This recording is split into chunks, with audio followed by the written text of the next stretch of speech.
He came for breakfast, just like every Tuesday morning. Same table, same black coffee, same quiet smile. But this time, peace didn't sit with him. It was ripped away by a man who thought his skin made him less, who saw age and color as permission to humiliate. One slap echoed louder than anyone could imagine, caught on camera, broadcast to millions. But what no one knew was who this old man really was. Because beneath that worn cardigan was a Purple Heart, and behind that trembling phone was power that reached Washington itself. He thought he'd silence the man. Instead, he woke a storm. But what led to that moment inside Murphy's diner would shock the entire town. Sam Washington was the kind of man people passed every day without realizing they were in the presence of quiet greatness. A retired Army veteran, he spent decades serving a country that didn't always serve him back. After losing his wife 2 years earlier, his mornings became a ritual. Walk 3 blocks to Murphy's diner, order black coffee and apple pie, and read the paper in silence. The staff loved him. He never complained, never lingered too long. Just a humble man with kind eyes and hands that had seen too much. To him, Murphy's wasn't just a diner. It was peace, a small corner of the world where color didn't seem to matter. At least, that's what he thought. That morning, the sun hit differently. Conversations felt heavier. A new face behind the counter watched him longer than usual. And when laughter broke out from the booth near the window, Sam felt something shift, a tension he hadn't felt in years, the kind that once came before gunfire. He brushed it off, turned another page of his paper, and took a sip of coffee. But beneath the calm surface, something dark was brewing. If Sam had known what that smirk from across the room meant, he might have left his coffee unfinished. But fate had other plans. The diner was unusually crowded that morning. The smell of bacon and burnt toast hung in the air, mixed with a low hum of conversation and the hiss of the coffee machine. Sam Washington took his usual seat near the window, nodding politely to the waitress, Maria, who smiled back and poured him his regular. It should have been another peaceful morning in a life that had already seen too much noise. But today, the quiet had teeth. At the far corner, a group of construction workers had taken over a booth, loud, brash, their laughter bouncing off the tiled walls. Among them was Brad Morrison, a man who fed off attention like oxygen.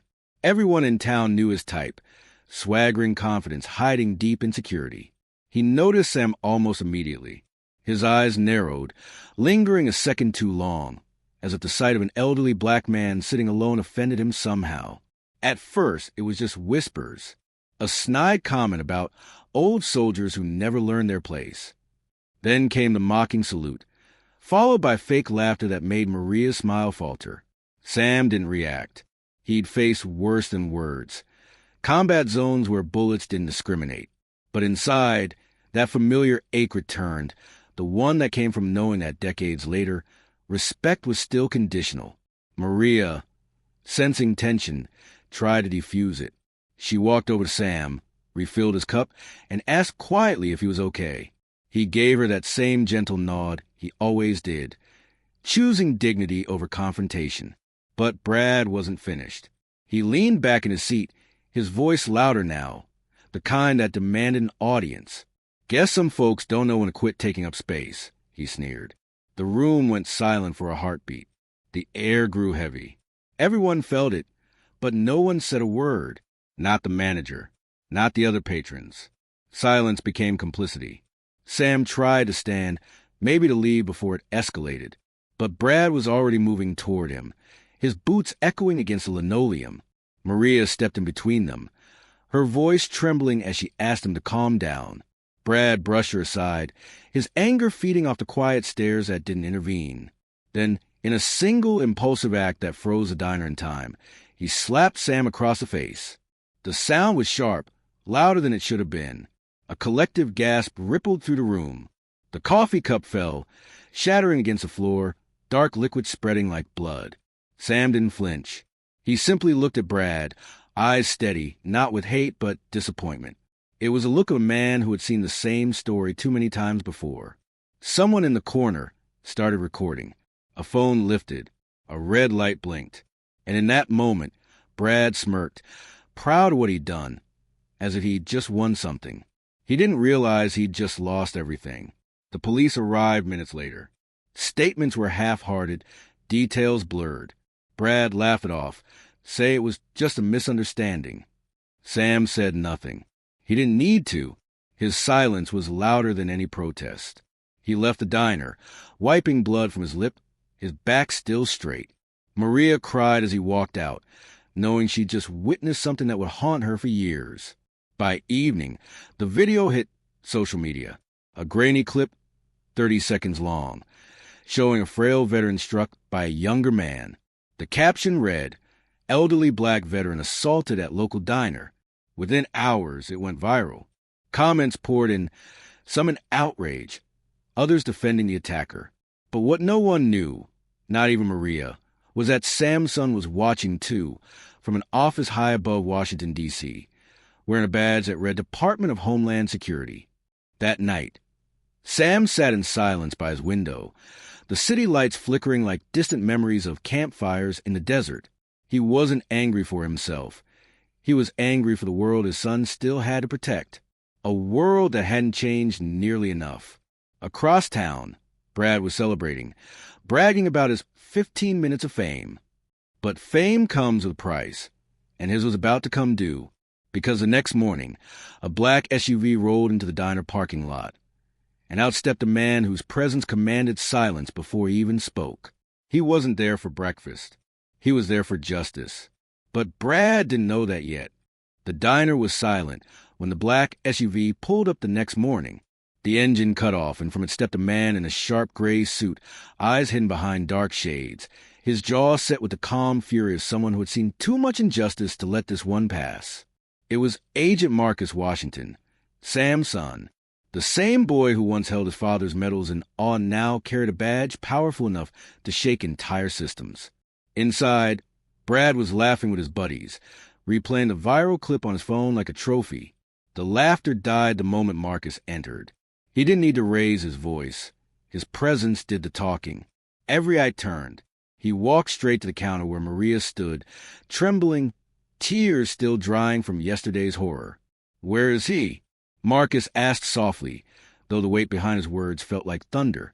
Brad turned, smirking again, unaware of the storm he'd just summoned.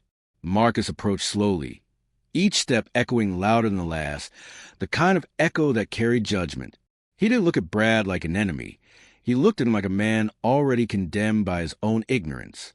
When Marcus spoke, his words were steady, deliberate. He reminded Brad that the man he'd humiliated had once saved soldiers who looked just like him, that the man he struck had carried others to safety under fire, while the country he fought for still saw him as less. Brad tried to interrupt, but Marcus's badge glinted in the morning light, and silence fell again. Then, one by one, people in the diner began to step forward. Maria, the cook, even a manager who'd said nothing the day before. They stood behind Marcus, no longer willing to be quiet witnesses. Brad's arrogance faltered, his smirk fading into fear as he realized the tables had turned. Not through violence, but through truth, dignity, and authority. Cameras rolled again, but this time, it wasn't for a viral moment. It was for history reclaiming its balance. Marcus didn't arrest Brad then and there. Instead, he let the weight of exposure crush him. Within hours, federal agents were at Brad's instruction firm, his name flooding headlines not as a man with power, but as the face of disgrace. And across the nation, people watched the story unfold. An old soldier's pain turned into a son's quiet vengeance. For the first time, Sam's silence spoke louder than any outcry. Justice didn't come with shouting. It came with a calm that demanded reflection.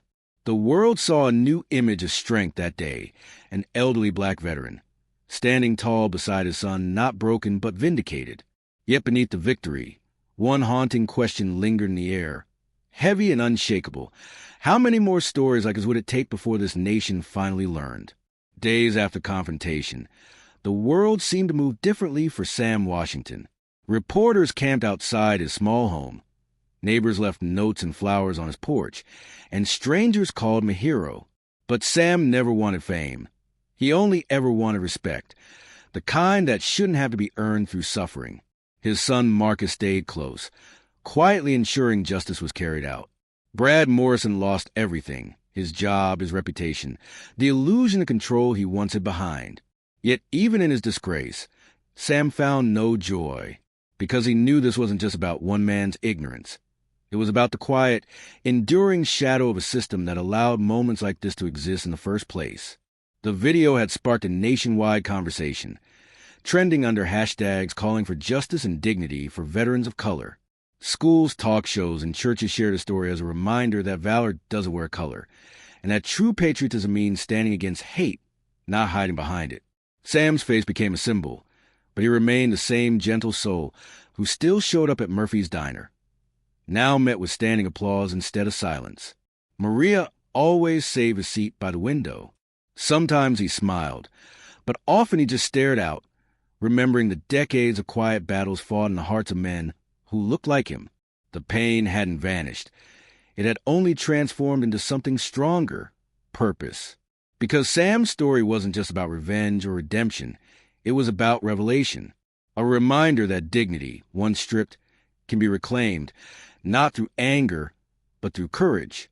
And as the son stood beside him, both men understood something powerful. Justice isn't the end of the fight. It's the beginning of awareness. The diner returned to its hum of ordinary mornings. But for those who had witnessed it all, nothing would ever be ordinary again. In a world still divided by color, one question lingered in every mind that heard their story.